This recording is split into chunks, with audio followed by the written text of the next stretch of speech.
Olha, hoje é dia do médico, nós já mandamos aqui nosso abraço para esses profissionais pelo dia. Aliás, hoje eu estou vendo aqui também no jornal Diário do Sul, na capa do Diário do Sul, está aqui o urologista, Dr. Arthur Nicoletti, e também o pai dele, o obstetra, o Salésio Nicoletti. Eles estão aqui, foi feita uma matéria com eles, eles estão representando a classe médica em Tubarão.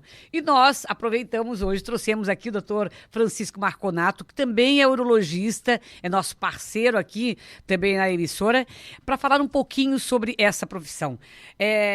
Doutor Francisco, bom dia. Pode, bem pertinho, faz favor. Bom dia aos ouvintes, bom dia, Vera. Que bom estar aqui com vocês hoje nessa data tão especial pra gente, né? É verdade. Agora, primeiro, parabéns aí pelo dia, né? Agora me diz uma coisa, doutor Francisco, o que faz uma pessoa escolher, do seu caso, por que escolheu a medicina como profissão? A medicina, eu acho que ela tem vários aspectos que fazem tu ir para aquele caminho. Às vezes tem na família algum parente que é médico, não precisa ser necessariamente pai, mas algum parente que você se espelha e gosta e acha legal e acha importante. Às vezes não precisa ser parente, mas um conhecido. Às vezes por necessidade de um familiar. Então, um familiar precisou de um médico e aquilo despertou aquela vocação, né? Mas, fundamentalmente, eu acho que o médico ele tem que estar disposto a servir, né? O ser médico é servir, é estar à disposição, que a gente estava conversando aqui fora do ar, o fato de estar à disposição de atender os pacientes. E hoje eu acredito, Vera e demais ouvintes, que está havendo um pouquinho de desvirtuou um pouquinho esse conceito de vocação. O pessoal está indo muito atrás da medicina, mais como pensando ou imaginando num ganho financeiro do que mesmo do que a questão vocacional.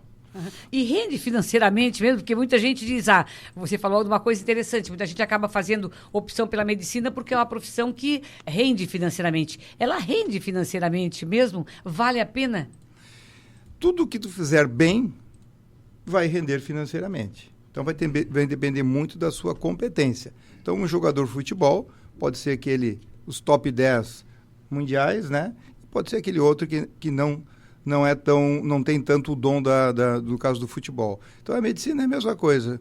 Se fizer ela com vocação, com competência, com determinação, com estudo, reciclagem, vai ter uma renda considerável. Agora, se fizer com má vontade, se fizer sem aquela vocação, sem aquele espírito de doação, isso com o tempo, os pacientes vão sentindo isso e consequentemente, a renda vai diminuindo. Agora, tem uma questão que fala-se muito aqui em Tubarão, por exemplo, nós temos a Unisul, que forma muitos médicos, né, constantemente aqui, mas o pessoal muitas vezes fala, os próprios médicos, que nem todo profissional, nem todo, não só em Tubarão, mas de uma forma geral, o pessoal que acaba se formando tem realmente o dom para a medicina. Existe isso, às vezes ficar anos cursando a medicina, depois, quando terminar o curso, ver que não é aquilo realmente que está na veia?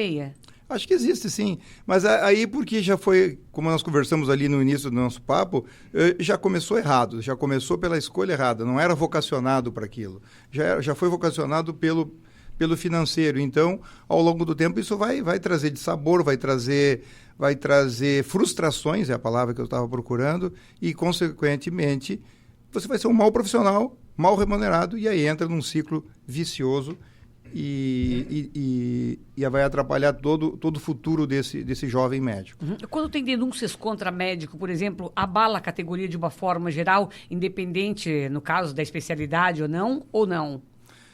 Sempre é ruim, mas eu diria que a maioria das denúncias, elas não são por erro médico. Tem muito erro médico, porque uma coisa é a expectativa do resultado. Então, às vezes, o paciente tem uma expectativa do resultado e esse resultado não é alcançado. Mas não é alcançado por problema do profissional que realizou esse procedimento. Ele não é alcançado porque aquele caso especificamente o que se poderia alcançar é aquilo. Então, vale muito, e hoje a gente fala bastante, é a relação médico-paciente. Eu tenho muitos pacientes lá no consultório que eu, por exemplo, indiquei uma cirurgia há 6 meses. Ontem aconteceu isso. Aí o paciente ligou para a secretária, olha, agora eu quero marcar a cirurgia, então eu não preciso mais ir aí, né? Não, venha. Não precisa pagar consulta, não precisa agendar nada, vem, porque nós temos que reforçar os nossos interesses comuns. sempre digo para o paciente que o maior interessado do bom resultado é ele, o segundo maior interessado é o médico, por 2 princípios, pelo princípio que você quer fazer o bem e pelo princípio de manter o teu nome em bom nível. Então, respondendo à tua pergunta, qualquer denúncia abala, com certeza, porque acaba generalizando. Mas eu diria, na experiência que eu tenho nesses meus 30 anos de medicina, que a maioria são coisas que fazem parte da medicina, do ato médico. O ato médico não é um ato 100% garantido. Agora, doutor, você disse que está há 30 anos na medicina. Como que você tem acompanhado o desenvolvimento ao longo dos anos com as melhoras, as inovações tecnológicas que a gente tem aí? Eu acompanho com muita empolgação, eu me considero ainda bastante empolgado, mas, ao mesmo tempo, a gente tem que usar um pouquinho da racionalização. É impossível hoje, com tanto conhecimento aflorando, e mesmo eu sendo especialista, sou urologista, dentro da urologia, nós já estamos fazendo as subdivisões de especialidades. Então, é muita inovação, muita tecnologia, e isso pode gerar um pouquinho de ansiedade para o médico. Às vezes a gente não tem acesso a toda aquela inovação. Mas, ao mesmo tempo, a gente fica feliz porque as coisas estão evoluindo. Então, o que o médico tem que fazer? Ele tem que se programar. Tem que se programar a tua carreira. Eu vou fazer aqui, eu vou investir mais nessa área, para tentar se manter dentro daquela subespecialidade, atendendo aos anseios e às necessidades dos seus clientes. E Tubarão tem suprido essa questão de necessidade, essa inovação? Tubarão é bem servido de inovação, não? Eu acho que nós estamos, Santa Catarina, mas Tubarão principalmente, nós estamos num oásis da medicina. Eu olho para os colegas ao meu redor e eu vejo em todas as especialidades profissionais bastante competentes. Cirurgia geral, digestiva, cardiologia, etc., né? Então, eu acho que Tubarão está bem servida de bons médicos, bons profissionais, bons especialistas, sim. Eu falei ainda pouco que o senhor é urologista, né? Muita gente pergunta de casa, como é que atua o urologista, em que situação ele é procurado? O urologista, a gente estava conversando aqui, desculpa, Rinaldo. O Rinaldo, Isso. E o Rinaldo falou uma coisa bem interessante. Parece que o urologista é só próstata. Sim, parece que é só para o público masculino, mas não é, né? Não é, né, Rinaldo?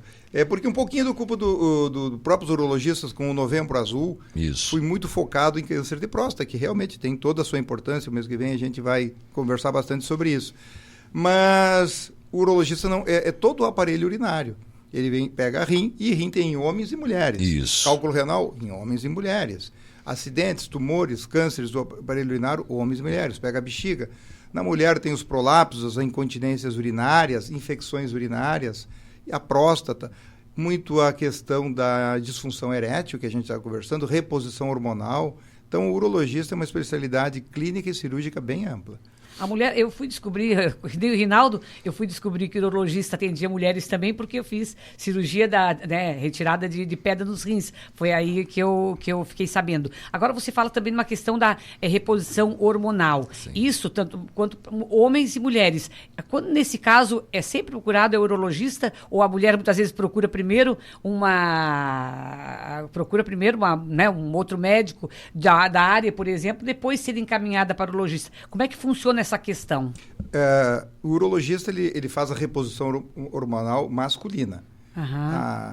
Dentro ali da nossa clínica tem o Francisco Henrique, que ele está trabalhando na parte da reposição feminina também, mas a grande maioria dos urologistas trabalham na reposição masculina, uns mais ou menos. Eu estou mais dedicado... Mas por que alguns fazem a feminina também? A feminina ficou mais a cargo do ginecologista, porque para tu fazer uma reposição feminina tem que olhar a mama, tem que olhar outras situações que o urologista não tem esse treinamento, né? Então, por isso ficou mais a cargo. Mas tem um vácuo, tem uma lacuna aí no atendimento desses pacientes, por isso que alguns médicos estão assumindo essa área também. Mas, basicamente, o urologista ele se reporta mais à reposição masculina. Tá? Reposição hormonal masculina. Doutor Marconato, como o homem sabe se está precisando de uma reposição hormonal? Quais os sintomas? O que está sentindo vou procurar um especialista para saber se eu estou precisando de fazer uma reposição hormonal ou não? A reposição hormonal é bem ampla. Então, na cabeça da gente, no imaginário da gente, parece Sim. que reposição hormonal é só questão sexual. Estou ruim sexualmente, falta testosterona. Não é Sim. isso, ela é bem ampla. Então, desde uma alteração do sono, né, alteração do sono, alteração do humor. Então, aquele homem que está, às vezes, mal-humorado, irritadiço, e quando a gente faz a reposição, eles voltam dizendo que o pessoal do meio de trabalho diz que ele melhorou. Cansaço. Cansaço, aumento da cintura abdominal, falta de ânimo para levantar cedo, né? Redução do libido, que é o desejo sexual, alterações nas suas ereções noturnas. Então, tudo são sinais e sintomas da deficiência de E que testosterona. pode se enganar com outra coisa também, por isso tem que procurar um profissional na área. E né? como a gente estava conversando antes, Isso. às vezes procura um paciente, ele está trabalhando 18 horas por dia, ainda no final de semana vai fazer as suas saídas, suas Vai festas. pra festa, bebe, chega tarde, não chega dorme. tarde, aí segunda está cansado e não é a E testosterona. não é... Acha que é, É a falta de cansaço reposição, mesmo. né? Aí não é a testosterona. Né? Agora me diz uma coisa, câncer de próstata é uma questão que a gente fala muito e tem crescido muito nos últimos anos. Como é que o senhor vê o porquê desse aumento do câncer de próstata? O câncer de próstata, até hoje, a gente não sabe exatamente a causa dele. Ele tem fundamentalmente causas genéticas, né? E estimuladas pelo nosso meio. Então, o homem fumante pode ter alguma relação, o consumo de alguns alimentos pode ter alguma relação, certo? Mas a causa específica, porque A vai ter câncer de próstata e B não vai ter câncer de próstata, nós não sabemos exatamente. O que a gente sabe que aumentou o número de diagnósticos de câncer de próstata, a mortalidade é alta no Brasil e no mundo, em decorrência da doença, por isso que as campanhas do Novembro Azul focam muito no câncer de próstata. Mas o câncer de próstata, a grande notícia é que ele, diagnosticado numa fase precoce, ele tem cura, né? O negócio é procurar sempre antes a questão da prevenção, né? A questão da prevenção, principalmente naqueles grupos que têm mais tendência. Quem são esses grupos? Homens após os 50 anos, homens de raça negra e aquele homem que tem no seu histórico familiar alguém com câncer de próstata. Esses vão ter mais tendência a ter câncer, então esses devem ser encaminhados para o que a gente chama de screening, que é um rastreio mais fixo, mais rígido do câncer de próstata. E os homens ainda têm aquela resistência de procurar um urologista até para ver a situação da próstata ou não? Ou já ainda melhorou tem, um mas pouco? diminuiu muito. É um tabu, né? Mas vai Ainda. diminuir muito. O pessoal ninguém vai à vontade, feliz Sim. lá no urologista, Urologista, né?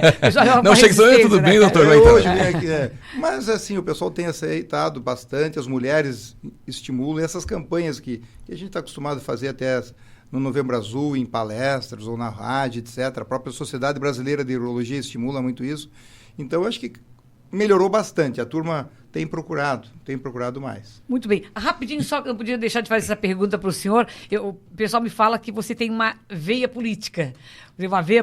E que pode estar entrando na área política também, na cidade de Tubarão, e a gente já tem vários casos de médicos que acabaram entrando na área política. É verdade isso? Eu tenho da família políticos, gosto da política, mas no sentido, mas não gosto da velha política. Então, até eu entrei no Partido Novo esse ano passado. Você é filiado, né? Filiado ao Partido Novo e tive convite para sair como candidato, mas assim, eu estou num ápice assim, da minha profissão que ficaria difícil conciliar as duas coisas. E eu acho que se for para a política, de novo, vamos voltar àquilo que eu conversei ali atrás. Tem que fazer bem feito. Então tem que se dedicar, tem que fazer exclusivo e fazer não pensando em ganho pessoal, mas no ganho coletivo. Então acho que eu ainda não estou maduro para isso, mas está no meu radar sim. Qual é o seu radar? É Prefeitura de Tubarão? A gente tem que pensar grande, né? Então. Mas, deputado? Não sei. Alguma coisa está pensando. Alguma coisa no futuro. Surprise. Tá bom. Doutor, obrigada pela sua participação. Então, a gente está sempre à disposição aqui na Rádio Jovem Pan. Obrigada também pela parceria Obrigado, Renato. conosco. Obrigado. Abraço. Muito obrigado Bom e parabéns final pelo de seu semana. dia. Obrigado. Tá aí, doutor Francisco Marconato, urologista, hoje falando no Dia do Médico conosco.